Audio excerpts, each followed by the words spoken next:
Llegamos al final de esta semana en la que vimos a nuestro Señor Jesucristo de nuevo en mucha acción, tal como lo presenta Marcos. Mucha actividad y ahora alrededor del lago y con varios momentos que nos hacen a nosotros justamente preguntarnos como los discípulos, ¿quién es el que está ahí? ¿Quién es Jesús? Hoy vamos a orar para hacer un resumen de lo que hemos estudiado, a sacar algunas lecciones o más bien tratar de aplicar esas lecciones que hemos aprendido durante la semana, fijarlas en nuestro corazón para que nos ayuden cada día.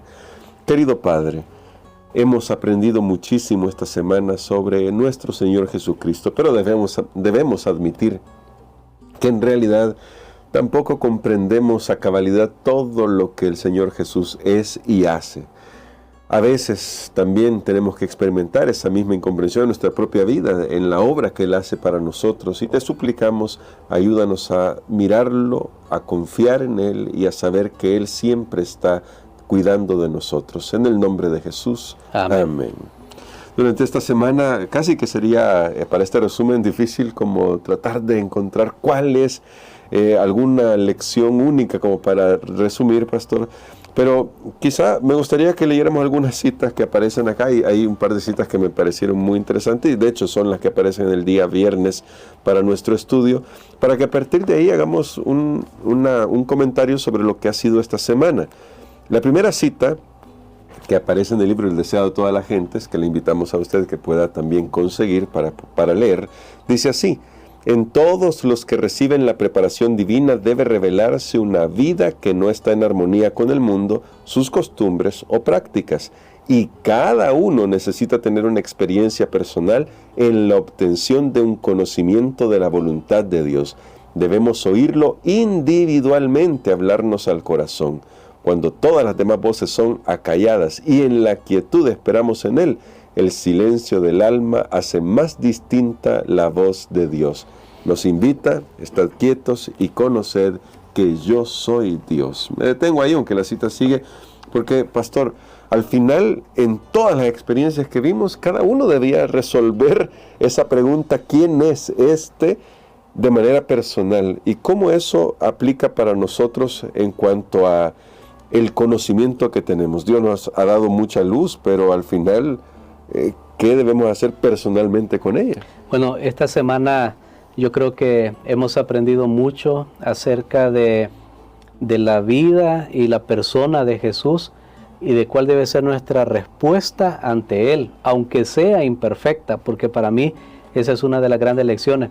De hecho, esa pregunta, ¿quién es este?, sabemos que el mismo autor va poniendo las historias de tal manera que nos damos cuenta, tiene que ser alguien más que un mero ser humano. Sí. Porque, por ejemplo, en una de las historias que vimos esta semana, cuando Jairo, había hecho la petición a Jesús, van rumbo a su casa, hay una mujer que interrumpe, la mujer con flujo, luego le dicen, mira, ya no molestes más al maestro, ya la niña ya murió, ya falleció, y sabemos que había muerto porque cuando Jesús llegó a la casa ya estaban las plañideras, ya estaba todo ese ritual que hacían los judíos cuando moría alguien. Pero si Jesús hubiera sido un mero ser humano, allí se hubiera terminado la historia. Bueno, ya falleció, ya no hay más que hacer, pero Él es, como dice Marcos desde el principio, Él es el Hijo de Dios. Amén. Él es el Mesías, Él es el Salvador que ha venido a esta tierra, pero cada uno tiene que ejercer su fe en Él, y me llama la atención tanto la fe de Jairo como la fe de la mujer con flujo eran imperfectas, sí. no eran una fe madura, una fe que ya había desarrollado una confianza plena en el Señor, porque cuando a Jairo le dan esa noticia y le dicen, mira, ya murió, bueno, él mismo pudo haber pensado por qué Jesús se tardó, por qué Jesús no le puso más atención a este caso. Claro. De hecho, cuando él llegó a buscar a Jesús, llegó a buscarlo nada más como un sanador, pero a través de todo el proceso nos damos cuenta que hubo una demora porque Jesús quería lograr en él un efecto de ir más allá de la sanidad física y que él aprendiera a confiar en él. De paso, cuando la mujer que lo interrumpió en ese camino hacia la casa de Jairo, que interrumpió a Jesús, cuando ella contó todo acerca de su experiencia, es probable que eso ya le comenzó a dar luz a Jairo de lo que Jesús era capaz de hacer, porque esta mujer estaba muerta en vida ritualmente. Mira, una mujer que en ese tiempo tenía sangre, flujo continuo, era impura continuamente. De hecho, en las leyes que habían, en las leyes judías en esa época, si tenía esposo podía divorciarse de ella. Si tenía esposo no podía tener hijos. Si no tenía esposo, jamás alguien la iba a tomar para que fuera su mujer. O sea, la mujer estaba muerta en vida. Sí. Y Jesús demuestra que Él puede rescatar, restaurar a aquellos que están muertos en vida como aquellos que están muertos físicamente. Porque el poder de Dios no lo vamos a hacer, bueno, sí, cuando Cristo venga y me va a resucitar. No, hoy Dios quiere hacer una obra en tu vida y en mi vida. Hoy quiere hacer un milagro. Hoy quiere ayudarnos a salir de un problema. Otro problema que vemos es aquellos endemoniados también, que no es una enfermedad mental, es una situación en la cual una persona está bajo el dominio de otro poder. Es terrible. Pero regreso a la fe de Jairo y de esta mujer. Era imperfecta la fe de la mujer. Bueno, también llegó pensando, Jesús, va a haber algo mágico ahí, yo toco su vestido. Y claro, sabe que leyendo, no lo mencioné en la lección cuando hablamos específicamente de eso, pero leyendo otro relato me doy cuenta que ya Jesús, con el toque, antes de esta sanidad ya había obrado otras sanidades con el toque, que las personas lo habían tocado, y es probable que la mujer había escuchado eso. Tuvo algún tipo de fe, su fe de ambos era imperfecta, pero lo más maravilloso, hermano Gerson, es que Jesús los acepta. Amén. Por eso es que la lección dice, cada uno necesita tener una experiencia personal. Pero aunque tu fe sea imperfecta, tú no necesitas ser pastor bullón para acercarte a Dios. No, así con lo que tú crees, con lo que tú sientes, así acércate a Dios. Y yo estoy seguro que Dios va a responder, porque es mejor tener una fe pequeña que no tener ninguna fe. Así es.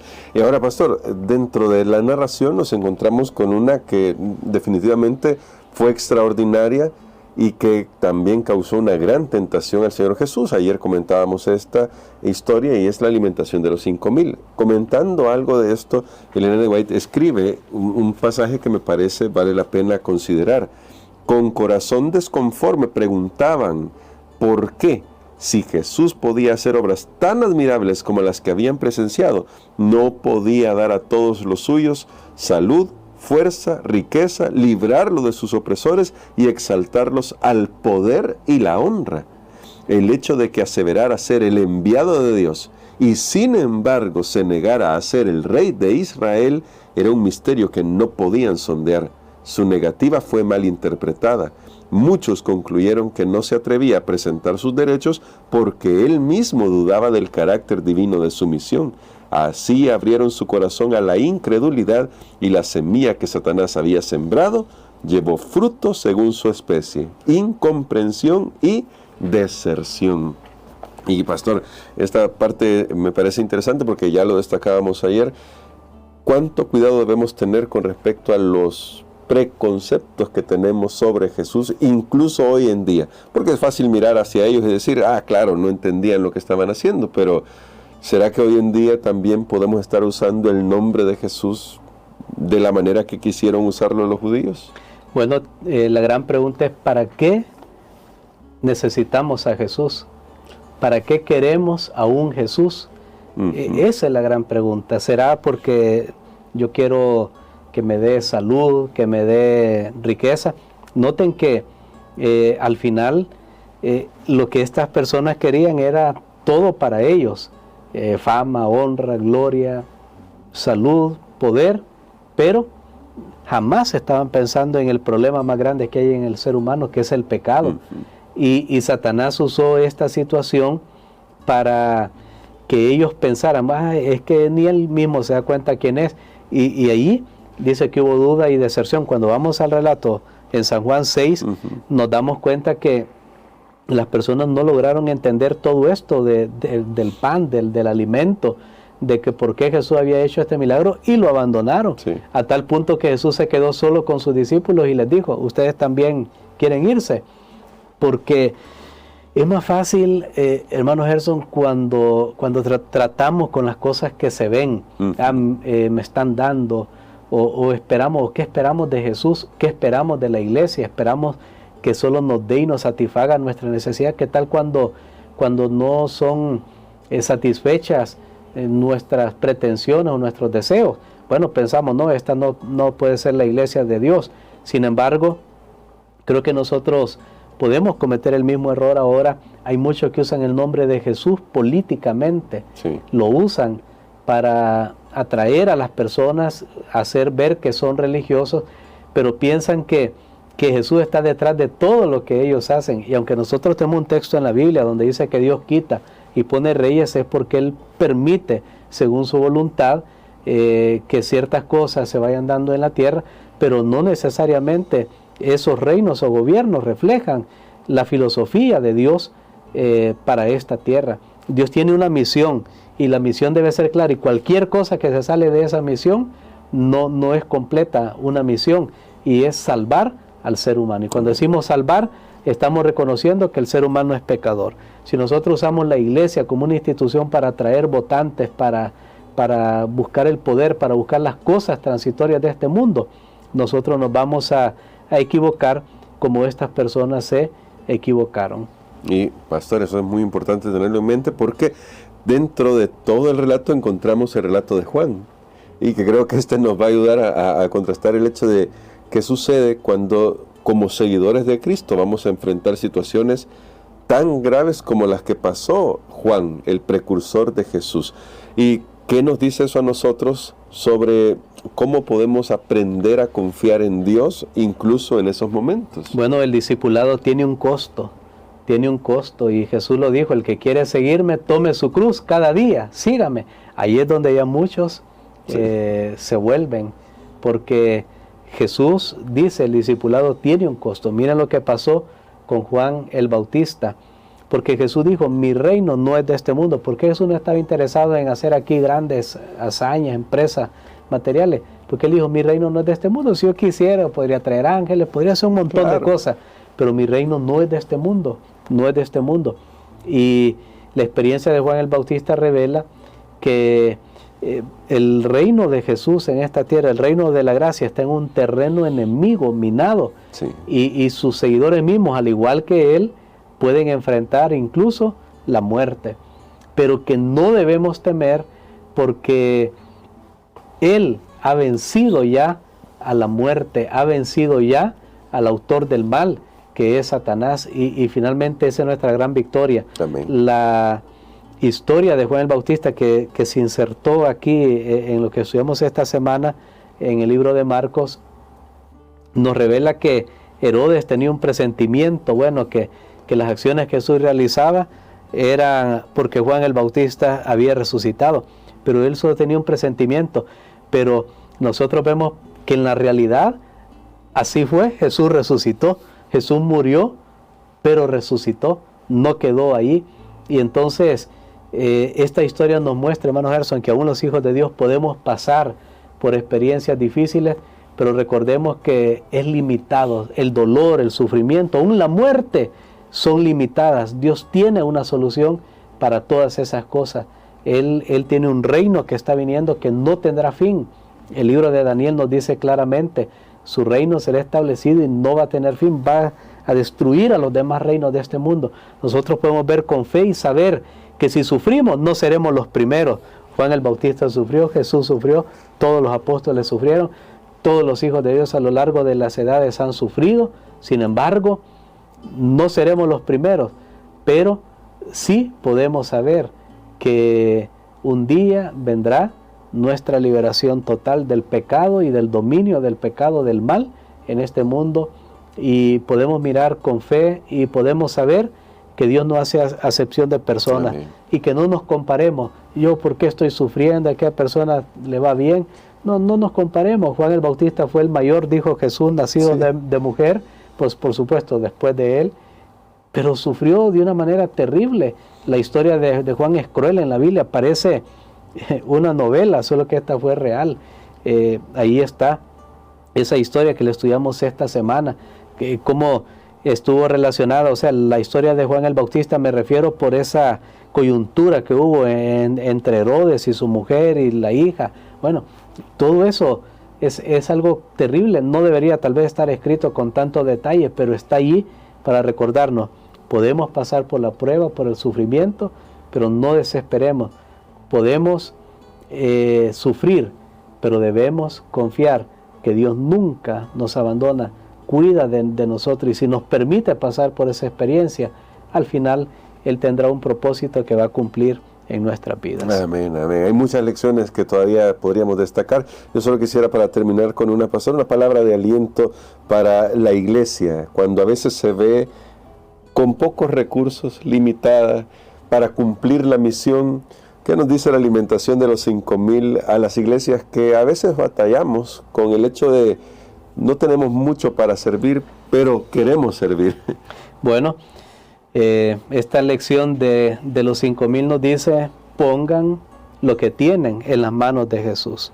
No esperen hasta tener suficiente. Hay personas que dicen: no, este diezmo que yo tengo es poco, o esta ofrenda es poca. Póngala en las manos de Jesús. No esperemos tener todo, y Él se va a encargar. Eso nos muestra esta historia. En las manos de Jesús las cosas se multiplican. Él siempre tiene millones de maneras de satisfacer nuestras necesidades.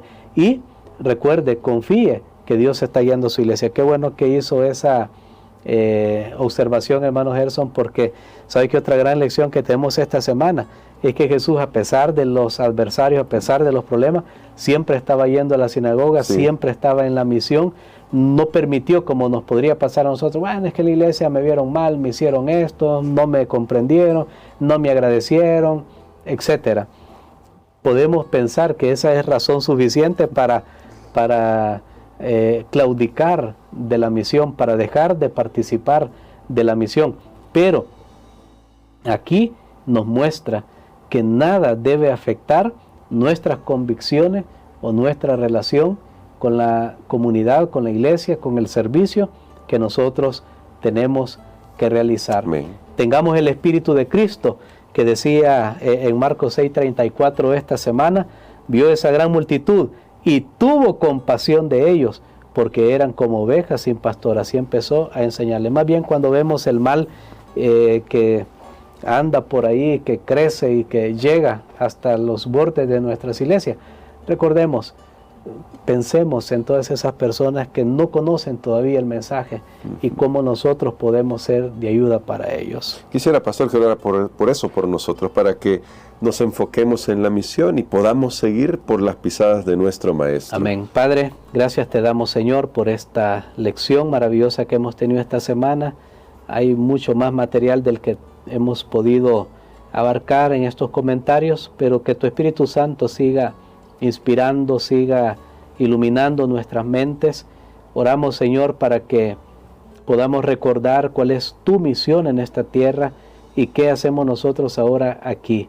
Que nuestra vida esté marcada también por una vida de servicio y comunión, como lo estuvo la vida de tu Hijo amado. Todo esto lo pedimos en el nombre de Jesús. Amén. Amén.